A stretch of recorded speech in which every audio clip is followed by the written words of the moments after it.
नमस्कार दोस्तों, study IQ पर आप सभी का बहुत बहुत स्वागत है। कनाडा और इंडिया के रिलेशंस धीरे धीरे और खराब होते जा रहे हैं। इसमें आपको मालूम होगा, पिछले हफ्ते की बात है जब कनाडा के पीएम ने यहाँ पे इंडिया के फार्मर प्रोटेस्ट को लेके कुछ कमेंट्री की थी।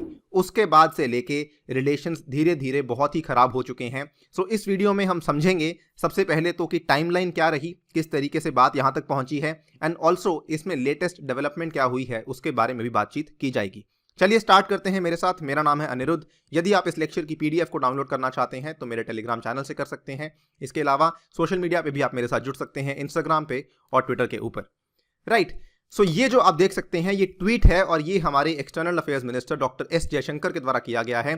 This tweet was done on November 17। नवंबर 17 को इंडिया और कनाडा के बीच में एक ट्रैक 1.5 डायलॉग हुआ था, जिसमें इंडिया के फॉरेन मिनिस्टर और वहां से कनाडा के फॉरेन मिनिस्टर ने पार्टिसिपेट किया था। और इस पर्टिकुलर डायलॉग में इन्होंने जो बातचीत की थी, इससे यही चीज सामने आई थी कि दोनों के संबंध काफी ज्यादा बेहतर हो रहे हैं। ठीक है, और इसमें आप देख सकते हैं, both of us expressed confidence in the future growth of our bilateral relationship, underlined how closely India and Canada are cooperating in the global affairs. In fact just इसके 3-4 दिन बाद की बात है, आप देख सकते हैं एक बहुत बड़ी खबर सामने आई थी जिसमें कनाडा ने यह कहा था कि हम जो एक पुराना स्टैचू इंडिया से चुराया गया था उसको हम इंडिया को लौटाने वाले हैं, एंड ये चीज 100 साल के बाद होने वाली है। राइट, यहां तक तो चीजें सब कुछ सही थी। उसके बाद क्या होता है ये आप देखिए, दिसंबर 1 की न्यूज। दिसंबर 1 को कनाडा के पीएम जस्टिन ट्रूडो जी ने एक कमेंट्री करी और इस कमेंट्री में उन्होंने साफ साफ बोल दिया था कि हम जो भारत में चल रहे फार्मर प्रोटेस्ट हैं उसको पूरा पूरा सपोर्ट करते हैं। इनकी कमेंट्री का एग्जैक्ट स्टेटमेंट ये था, let me remind you, Canada will always be there to defend the right of peaceful protest. ठीक है, कि अगर शांतिपूर्वक तरीके से प्रदर्शन हो रहा है तो कनाडा इस अधिकार को हमेशा डिफेंड करेगा। We believe in the importance of dialogue and that is why we have reached out through multiple means directly to Indian authorities to highlight our concerns. ये इनका स्टेटमेंट था और ये स्टेटमेंट आया था उस टाइम पे गुरु नानक जयंती, जिसको आप गुरुपुरब भी कहते हैं, इस पर्टिकुलर ओकेजन पे इन्होंने स्टेटमेंट को कहा था।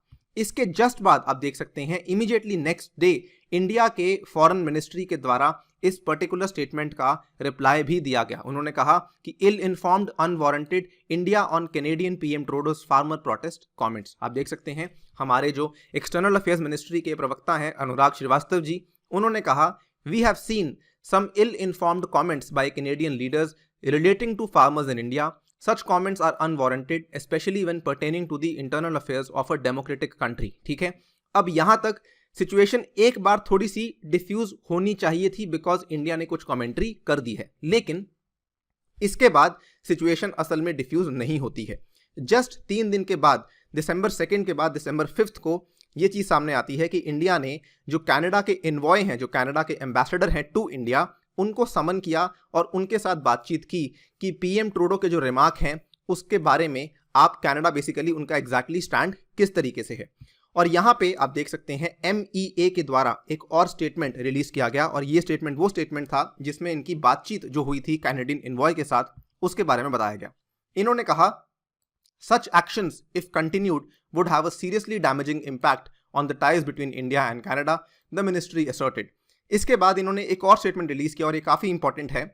इन्होंने कहा we expect the Canadian government to ensure the fullest security of Indian diplomatic personnel and its political leaders to refrain from pronouncements that legitimise extremist activism. ठीक है, इसमें सेकेंड स्टेटमेंट में कई सारी बातें छिपी हुई हैं। सबसे पहले हमारे विदेश मंत्रालय ने यह कहा कि हमारा जो डिप्लोमैटिक पर्सोनल है, जो हमारी इंडियन डिप्लोमैटिक वहां पे लोग बैठे हुए हैं कनाडा में, उनका फुलेस्ट सिक्योरिटी इंश्योर करना कैनेडियन गवर्नमेंट की रिस्पॉन्सिबिलिटी है। सेकेंडली, हम ये भी चाहते हैं कि कोई ऐसा स्टेटमेंट सामने ना आए जिसकी वजह से जो एक्सट्रीमिस्ट एक्टिविज्म है वो किसी ना किसी तरीके से लेजिटिमाइज हो जाए। ठीक है, अब इसके बाद जब ये स्टेटमेंट हुआ, जब ये कनाडा के एनवॉय को इंडिया ने बुलाया, उसके बाद फिर से एक और प्रेस कॉन्फ्रेंस होता है कनाडा में, जिसमें इंडिया की वार्निंग के बजाय कैनेडियन पीएम ने फिर से एक बार अपना सहयोग दिया फार्मर प्रोटेस्ट को लेके।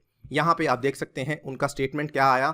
Speaking at a press conference after the external affairs ministry issued a demarche to Canadian high commissioner, Trudeau said Canada will always stand up for the right of peaceful protest anywhere around the world. So इनका जो stand था peaceful protest को लेके, इन्होंने उसको रीआइट्रेट किया, फिर से दोहराया और फिर से ये चीज़ बता दी कि हम भारत के साथ हैं, हम भारत के किसानों के साथ यहाँ पे खड़े हुए हैं। इस पर्टिकुलर चीज़ के दौरान यूके के सिख काउंसिल ने भी ट्विटर के माध्यम से एक ट्वीट निकाला। इन्होंने कहा, political leaders should stand alongside Justin Trudeau to oppose human rights violations by the Indian authorities and not bow to bullying. So काफ़ी ज़्यादा सपोर्ट इनको यहाँ पे मिल रही थी। नाउ इस सब के चलते आपको ध्यान होगा जो स्टेटमेंट MEA के द्वारा दिया गया था उसी से जुड़ी हुई एक और खबर सामने आती है कि जो इंडियन मिशन है कनाडा में, यानी कि जो हमारा डिप्लोमेटिक मिशन है कनाडा में, उन्होंने एडिशनल सिक्योरिटी की मांग की है।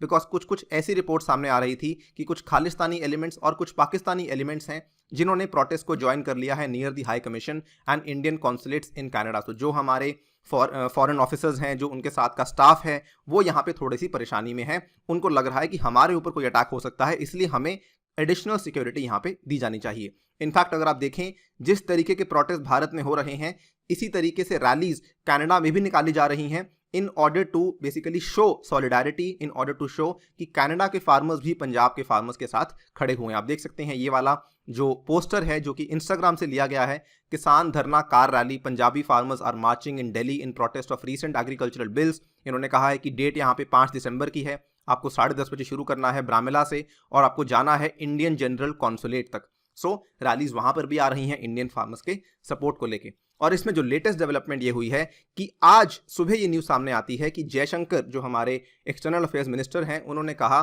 कि they will be skipping the Canada led COVID meeting days after Trudeau's remark on the farmer protest. So COVID को लेके कुछ अलग से मीटिंग्स हो रही थी जिसमें इंडिया और कनाडा साथ में हिस्सा ले रहे थे। आप देख सकते हैं ये वाला ट्वीट जो कि अगेन डॉक्टर एस जयशंकर का है, ये नवंबर 3 को एक मीटिंग हुई थी जिसमें इंडिया और कनाडा के फॉरेन मिनिस्टर्स ने साथ में हिस्सा लिया था। यहाँ पे इन्होंने कहा था, please to participate in the group of foreign ministers meeting to exchange experiences on covid challenges. I also thank FM of Canada for convening the meeting. लेकिन अब ये जो मीटिंग दोबारा से होने वाली थी, ये 7 दिसंबर को होने वाली थी, यानी कि कल होने वाली है, इसको इन्होंने पहले ही बोल दिया है कि हम इसको अटेंड नहीं करेंगे। So this is the latest which has happened. So यहाँ पे एक चीज़ तो श्योर है कि relations because of the invitation जो हमने कैनेडियन एनवॉय को दिया, जिस तरीके से हमने उनके खिलाफ डिमार्च इशू किया और उसके बाद इंडिया ये कदम ले रहा है कि हम मीटिंग अटेंड नहीं करेंगे, सो इट क्लियरली शोज कि रिलेशन धीरे धीरे खराब हो चुके हैं। मीनवाइल अगर हम बात करते हैं तो फार्मर प्रोटेस्ट को लेकर जो लेटेस्ट डेवलपमेंट है, फार्मर्स ने ऑलरेडी अनाउंस कर दिया था कि हम 8 दिसंबर को भारत बंद के लिए जाने वाले हैं और इस भारत बंद के लिए उनको सहयोग कई सारे राजनीतिक दलों से भी मिल रहा है, कई सारे ट्रेड यूनियंस भी उनको यहाँ पे सपोर्ट कर रहे हैं। इनफैक्ट यहाँ पे अगर आप लेटेस्ट न्यूज़ देखें, इसमें जो ट्रकर्स बॉडी है, यानी कि जो भारत की ऑल इंडिया ट्रकर्स बॉडी है, उन्होंने भी अनाउंस किया है कि हम भी नॉर्थ इंडिया में स्ट्राइक के लिए जाएंगे from December 8 in solidarity with the farmers agitation. Situation as a told you is very very sensitive right now, लेकिन अभी भी चीज़ें खत्म नहीं हुई हैं। ये एक न्यूज़ इन ट्रांजिशन है, कई सारी चीज़ें इसमें होनी बाकी हैं। जैसे ही कुछ नया आएगा हम आपके सामने इसको पेश करेंगे। यदि आपने स्टडी IQ ऐप को डाउनलोड नहीं किया है, जल्दी से उसको डाउनलोड कीजिए और इस कोर्स को ज़रूर बाय कीजिए जिसमें हमने आपके साथ हिस्ट्री के 1000 MCQs डिस्कस किए हैं। इसी के साथ आपसे लेता हूँ विदा। Thank you for listening, stay tuned and stay safe.